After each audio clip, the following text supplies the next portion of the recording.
दोस्तों नमस्कार, आप सभी का स्वागत है। आज मैं आपको एक ऐसी मोटिवेशनल स्टोरीज बता रहा हूँ जिसे पढ़ने के बाद आपकी ऊर्जा पहले जैसी नहीं रहेगी। तो चलिए बिना आपका समय गवाए मोटिवेशनल स्टोरी को शुरू करते हैं। आज की कहानी है मन को शांत कैसे करें। हम सभी जानते हैं कि व्यक्ति का मन बहुत चंचल होता है। यही कारण है कि मन अशांत रहता है और कई सवालों का जन्म भी अशांत मन के कारण ही होता है। यदि आप जीवन में शांति चाहते हैं तो इसके लिए जरूरी है मन को शांत करना। लेकिन मन को शांत कैसे किया जाए? गौतम बुद्ध से जुड़ी इस कहानी से माध्यम से आप जान सकते हैं कि मन को शांत करने का क्या तरीका है। इसमें भगवान गौतम बुद्ध द्वारा मन को शांत करने के आयामों के बारे में बताया गया है। तो चलिए जानते हैं इस कहानी के माध्यम से, जिससे आपका जीवन बदल जाएगा। एक बार एक लड़का गौतम बुद्ध के पास जाकर कहता है, मेरे जीवन में बहुत अशांति है, कृपया करके आप मेरा मार्गदर्शन कीजिए जिससे कि मैं इस अशांति से छुटकारा पा सकूं। गौतम बुद्ध लड़के से जीवन की अशांति का कारण पूछते हैं।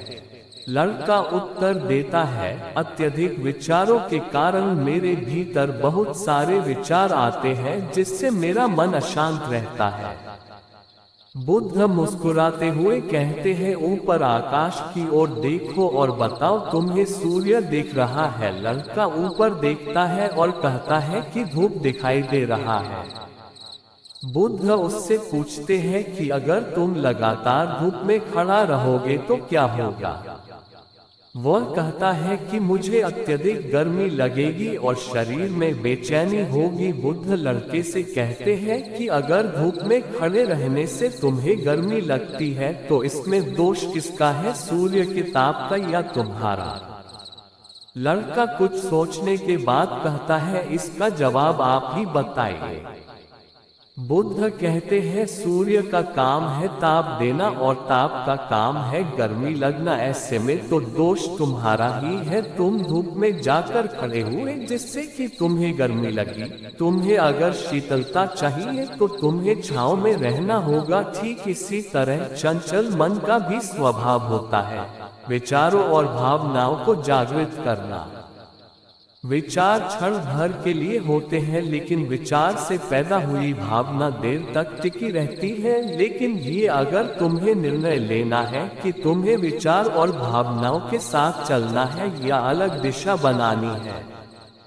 बुद्ध कहते, मन को शांत करने के लिए तन के आयाम पर काम करना सबसे आसान तरीका है।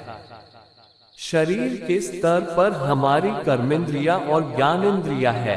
कर्मेंद्रिया कर्म और ज्ञानेंद्रिया ज्ञान से जुड़ी होती है। इससे हम अपनी संवेदनशीलता को बढ़ा सकते हैं, यानी हम जो भी काम करें उससे आनंद के साथ करें। मन के आयाम से हटकर तन के आयाम पर जाने से ही तुम्हारा चित्त शांत होगा। ऐसा करने से तुम मन के आयाम से हटकर शरीर के आयाम पर आ जाओगे, ठीक उसी तरह जैसे तुम धूप से हटकर छांव में आ सकते थे। मन के आयाम से हटने पर तुम्हारी जागरूकता तन पर आ जाएगी। जब तुम तन के आयाम पर काम करोगे तब तुम्हारा चित्त शांत होगा। इसलिए हर काम को तन के आयाम पर करने से मन शांत हो जाता है। लड़का बुद्ध से कहता है, अपने भीतर के शोर को कैसे सुने? बुद्ध कहते हैं, किसी शांत स्थान पर रहकर जहां शांति हो तब अपनी आंखें बंद करो और मन के भीतर चल रहे शोर से हटकर भीतर के शोर को सुनने की कोशिश करो।